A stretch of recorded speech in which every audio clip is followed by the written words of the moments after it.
Imagine कीजिए कि अगर कल इंडिया और पाकिस्तान के बीच में एक वॉर हो जाए तो इस कंडीशन में इंडिया अपने न्यूक्लियर वेपन्स यूज करेगा या नहीं, और करेगा तो कब और कैसे। ऐसे ही कुछ सवाल ऑपरेशन सिंदूर के टाइम पर भी उठे थे और इस सवाल के जवाब का एक पार्ट हमें मिलता है प्राइम मिनिस्टर मोदी के 2014 के इस इंटरव्यू में, जहां उनसे जब इंडिया के न्यूक्लियर वेपन्स के बारे में पूछा गया तो उन्होंने ये कहा। बीजेपी मैनिफेस्टो में न्यूक्लियर डॉक्ट्रिन को लेकर थोड़ा सा कंफ्यूजन है और इंटरनेशनल मीडिया में बात चल रही है कि ये जो रीलुक वाली बात है ऑन नो फर्स्ट यूज़, इससे सिग्नल ये जाता है कि शायद मोदी सरकार जो है वो एक वेपनाइजेशन की तरफ जाएगी, डिसआर्मामेंट की तरफ नहीं जाएगी। ये जो वासुदेव कुटुंबकम की बात कर रहे थे आप।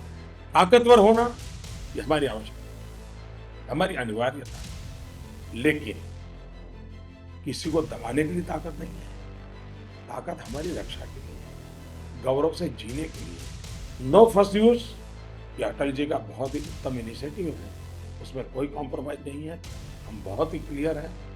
नो फर्स्ट यूज ये हमारी सांस्कृतिक विरासत का ही एक प्रतिबिंब है। और उन्होंने वही स्टैंड लिया जो 1998 के बाद इंडिया के हर एक प्राइम मिनिस्टर ने लिया है, चाहे वो अटल बिहारी वाजपेयी रहे हों या Manmohan Singh. And that is कि India will not be the first one to use nuclear weapons in a war. पर despite making its own nuclear weapons, India ऐसा क्यों कहता है कि किसी भी वॉर में हम वो पहली पार्टी नहीं बनेंगे जो न्यूक्लियर वेपन्स का यूज करेगा। And how does this position fit into India's nuclear doctrine? आज हम यही समझने की कोशिश करेंगे, बिकॉज न्यूक्लियर वेपन्स का मामला एक कॉम्प्लेक्स इशू है और ये कोई दिवाली के पटाखे नहीं है जो हम किसी भी न्यूज चैनल के बोलने पे फोड़। बट चलिए पहले थोड़ा कॉन्टेक्स्ट सेट कर लेते हैं। देखिए, साउथ एशिया आज दुनिया का एक लौता ऐसा रीजन है जहां पर तीन major nuclear powers, that is India, China and Pakistan, एक दूसरे से टेरिटोरियल बॉर्डर्स शेयर करते हैं, हिस्ट्री वॉर शेयर करते हैं, एंड ऑल्सो ये वो तीन कंट्रीज हैं जिनके बीच में फ्रीक्वेंट टेरिटोरियल कॉन्फ्लिक्ट्स देखे गए हैं। एंड कई international surveys and think tanks के अकॉर्डिंग ये रीजन दुनिया का सबसे डेंजरस न्यूक्लियर फ्लैश पॉइंट है। और अगर आप कारगिल वॉर 1999 को याद करें, या पार्लियामेंट अटैक ऑफ 2001 को याद करें, या पुलवामा बालाकोट स्ट्राइक्स को याद करें, या Galwan clashes between India and China को याद करें, या the recent Pahalgam terror attack को याद करें, तो आप देख पाएंगे कि ये रीजन कितना कॉन्स्टेंटली वॉलेटाइल रहा है। एंड सो ये क्वेश्चन कि अगर इंडिया पाकिस्तान या इंडिया चाइना के बीच में वॉर हो जाता है, then how does India plan to deploy its nuclear weapons? तो आइए सबसे पहले ये समझने की कोशिश करते हैं कि इंडिया ने न्यूक्लियर वेपन्स बनाए ही क्यों in the very first place. देखिए, इंडिपेंडेंस के बाद जवाहरलाल नेहरू एंड होमी भाभा का विजन था कि इंडिया न्यूक्लियर एनर्जी को यूज करे इलेक्ट्रिसिटी के प्रोडक्शन में और ओवरऑल डेवलपमेंट के लिए। लेकिन 1962 के इंडिया चाइना वॉर के तुरंत बाद 1964 में जब चाइना ने न्यूक्लियर टेस्ट कंडक्ट किए तो ग्राउंड रियलिटी कंप्लीटली बदल गई। और इस समय पर इंडिया के डिफेंस प्लानर्स के लिए नंबर 1 सिक्योरिटी इशू बन चुका था चाइना और उसकी newly acquired nuclear weapons capability. And second major factor जिस वजह से India developed nuclear weapons was Pakistan. देखिए, 1971 में इंडिया के हाथों पाकिस्तान की डिफीट के बाद और बांग्लादेश के बर्थ के बाद इस्लामाबाद ने एक मेजर डिसीजन लिया, और वो ये था कि इंडिया के हाथों इस तरह की ह्यूमिलिएटिंग डिफीट को वो फिर से कभी रिपीट नहीं होने देंगे। और तभी जुल्फिकार अली भुट्टो ने कहा था कि चाहे न्यूक्लियर वेपन्स बनाना कितना ही एक्सपेंसिव हो, पाकिस्तान विल डेवलप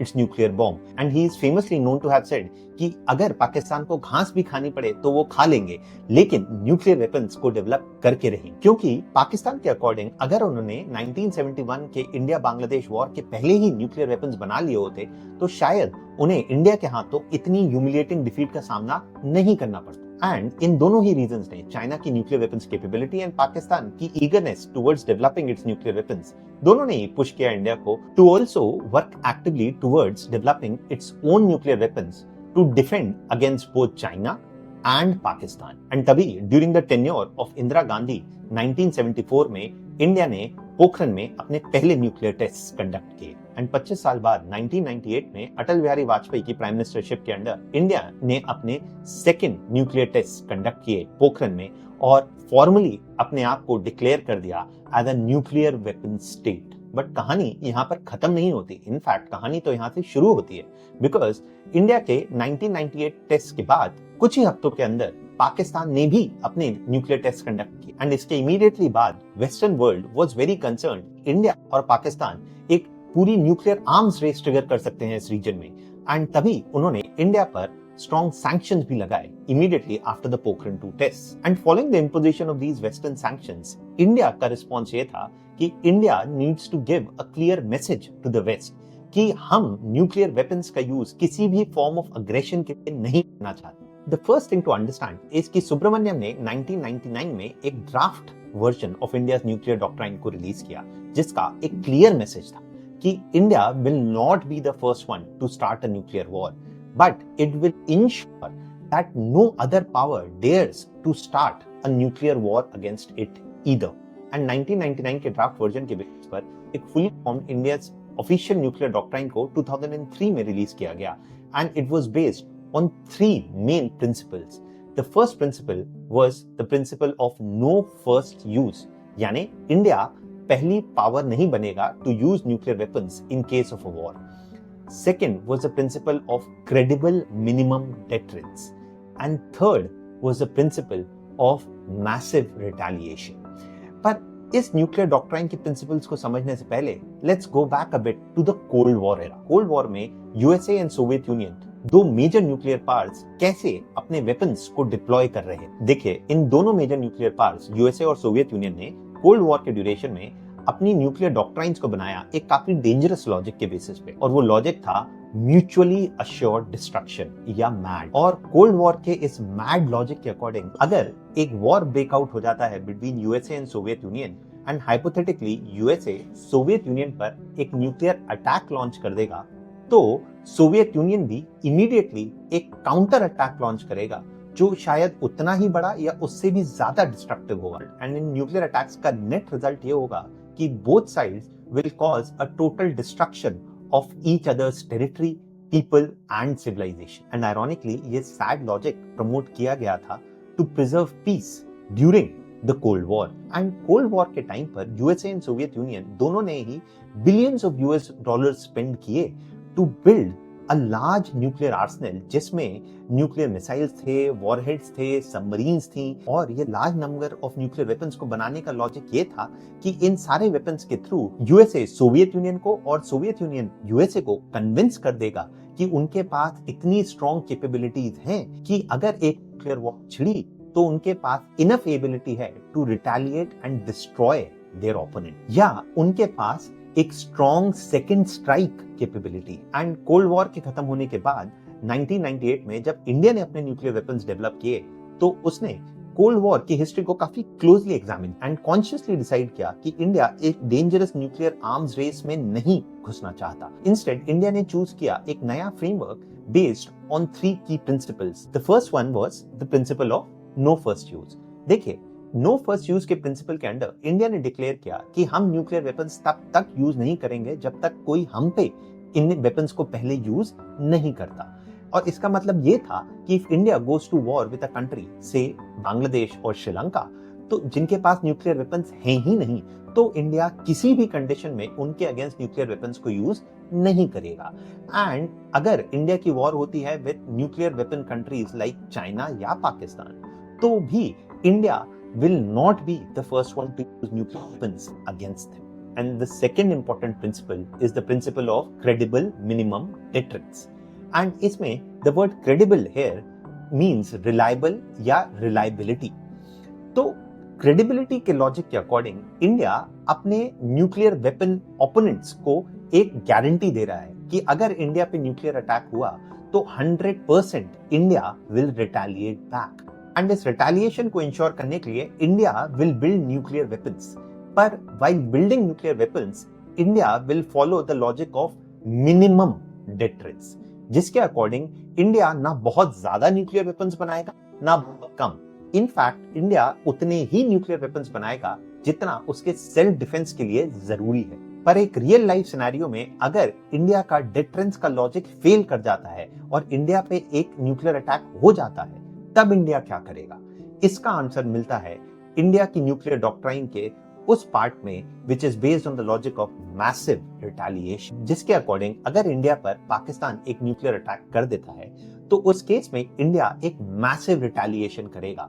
और इस सिनेरियो में अगर हाइपोथेटिकली पाकिस्तान इंडिया पे एक न्यूक्लियर वेपन भी ड्रॉप करता है तो in that scenario India can even respond back with 10 nuclear attacks. मतलब कोई लॉजिक ऑफ प्रोपोर्शनैलिटी नहीं लगेगा। बट चलिए, ये नो फर्स्ट यूज पॉलिसी के एडवांटेजेस तो ठीक है, लेकिन टू इंश्योर कि इंडिया के ओपोनेंट्स इंडिया की इस फर्स्ट यूज पॉलिसी को सीरियसली लें, इसके लिए इंडिया ने क्या मेजर स्टेप्स लिए हैं in the last 25 years since it carried out the Pokhran 2 test.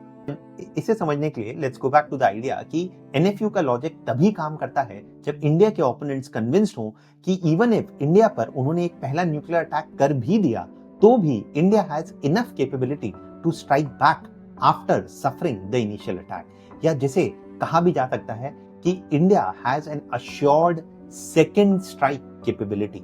And अगर हम लास्ट 25 इयर्स की हिस्ट्री को देखें तो हम पाएंगे कि India has actively worked towards building this second strike capability. And if you are wondering कि कैसे, तो the answer lies in India's nuclear triad. देखिए, इंडिया ने in the last 25 years actively काम किया है towards building a arsenal of nuclear weapons, जो या तो लैंड से या एयर से या सबमरीन्स के थ्रू सी से भी लॉन्च किए जा सकते हैं। एंड इसमें आते हैं land based Agni missiles and BrahMos missile systems. For air attacks India can use Sukhoi, Mirage and Rafale aircraft. But India की सेकंड स्ट्राइक कैपेबिलिटी का सबसे इंपॉर्टेंट कंपोनेंट है इंडिया की न्यूक्लियर सबमरीन्स, जैसे कि submarines like INS Arihant and INS Arighaat, which are armed with K-15 Sagarika missiles which can easily cover Pakistan, and even soon to be launched K-4 missiles with a range of 3,500 kilometers, जो China की major cities तक भी पहुंच सकेंगे। And these missiles are the most important part of India's second strike capability, क्योंकि nuclear submarines can stay hidden under oceans for months without needing to come to the surface। And इसीलिए कहा जाता है कि अगर कोई भी कंट्री क्लेम करती है कि उसके पास एक क्रेडिबल सेकंड स्ट्राइक कैपेबिलिटी है तो उसमें nuclear submarines are the most important part of that capability, जो क्लियरली इंडिया एक्टिवली डेवलप कर रहा है। बट इंडिया की न्यूक्लियर वेपन्स कैपेबिलिटी में एक और इंपॉर्टेंट ट्विस्ट है जिसके बारे में बहुत कम बात होती है, but which is extremely important, और वो ये है कि India has actively work towards developing 2 major technological capabilities. और उसमें पहली है एक बैलिस्टिक मिसाइल डिफेंस शील्ड, जो कि इनकमिंग न्यूक्लियर मिसाइल्स को न्यूट्रलाइज कर देगा, और दूसरा है Merv technology, which is the short form for multiple independent re-entry vehicle technology। Merv technology for example वो टेक्नोलॉजी है जो एक अग्नि 5 मिसाइल को 4 से 5 न्यूक्लियर वेपन्स भी कैरी करने की कैपेबिलिटी देगी। एंड इन अ वॉर एक मिसाइल के थ्रू ही इंडिया वो कैपेबिलिटी डेवलप कर लेगा to hit 5 different sites with 5 nuclear weapons. तो clearly it will multiply the destructive capability of missiles like Agni 5। And पिछले 25 इयर्स से इंडिया की डिफेंस रिसर्च डेवलपमेंट ऑर्गेनाइजेशन या DRDO इन दोनों टेक्नोलॉजीज पर एक्टिवली काम कर रही है। एंड कई न्यूक्लियर स्ट्रैटेजिस्ट और एक्सपर्ट्स का ये मानना है कि इंडिया की बैलिस्टिक मिसाइल डिफेंस शील्ड एक वॉर सिनेरियो में इंडिया की पॉलिटिकल लीडरशिप को बचाएगी और इतना टाइम देगी कि वो अपना कोर्स ऑफ एक्शन प्लान कर पाए। एंड मर्व टेक्नोलॉजी एक न्यूक्लियर वॉर में इंडिया के मैसिव रिटेलिएशन के थ्रेट या कमिटमेंट को पूरा करने की एबिलिटी देगी। But all of this is not so simple, क्योंकि अगर इंडिया एक बैलिस्टिक मिसाइल डिफेंस शील्ड बनाएगा और मर्व टेक्नोलॉजी को यूज करेगा तो इंडिया के ओपोनेंट्स भी बैठे नहीं रहेंगे। इनफैक्ट वो भी एक्टिवली यही सिमिलर सेट ऑफ टेक्नोलॉजीज या काउंटर टेक्नोलॉजीज जैसे कि decoys, drones and large number of other systems को डेवलप करके जिससे इस पूरे रीजन में एक आर्म्स रेस अगेन चालू हो सकती है। ऑल ऑफ दिस डिस्कशन आपको काफी कॉम्प्लिकेटेड या टेक्निकल लग रहा है तो थोड़ा जूम आउट कीजिए and take a bigger view, जहां पर एक्सपर्ट्स लाइक भरत कर्नाड ये कहते हैं कि इंडिया का ये जो नो फर्स्ट यूज पॉलिसी का कमिटमेंट है ये एक प्रॉमिस है और ये सिर्फ एक पीस टाइम प्रॉमिस है। अगर एक एक्चुअल न्यूक्लियर वॉर छिड़ने वाली होगी एंड इंडिया को एक इंटेलिजेंस इनपुट मिलता है कि Pakistan is planning to launch a nuclear attack on India, तो क्या इंडियन पॉलिसी मेकर्स बैठे रहेंगे? क्या वो वेट करेंगे एक पहले न्यूक्लियर अटैक होने का? मोस्ट लाइकली ऐसा नहीं होगा। लेकिन अगर हम अनदर सेट ऑफ एक्सपर्ट जैसे कि मनप्रीत सेठी या राजेश बसरूर के व्यूज को अकाउंट में लें या नेशनल सिक्योरिटी एडवाइजरी बोर्ड के कई एक्सपर्ट्स का ओपिनियन लें, वो कहते हैं कि एनएफयू एक तरह का गार्ड रेल है जो कि इंडिया, पाकिस्तान या चाइना को एक न्यूक्लियर वॉर लाइक सिनेरियो से बचाने में एक एक्सट्रीमली इंपॉर्टेंट रोल प्ले करता है। और हाँ, ये बात सही है कि हर कुछ साल के बाद एक डिबेट चालू हो जाती है कि क्या इंडिया को अपनी न्यूक्लियर डॉक्ट्राइन को रिकंसिडर करना चाहिए, जैसे कि 2014 में बीजेपी के इलेक्शन मैनिफेस्टो ने यही कहा था और प्रीवियस डिफेंस मिनिस्टर मनोहर पारिकर ने कहा था कि उनके पर्सनल ओपिनियन के अकॉर्डिंग एनएफयू को रिकंसिडर करना चाहिए। बट फिर भी चाहे वो वाजपेयी हो या मनमोहन सिंह हो या नरेंद्र मोदी हो, इंडिया के हर एक प्राइम मिनिस्टर ने एक ही बात दोहराई, that India remains committed to principle of no first use. So what do you think? क्या इंडिया की nuclear doctrine make sense? Yes और no? Tell us in the comments.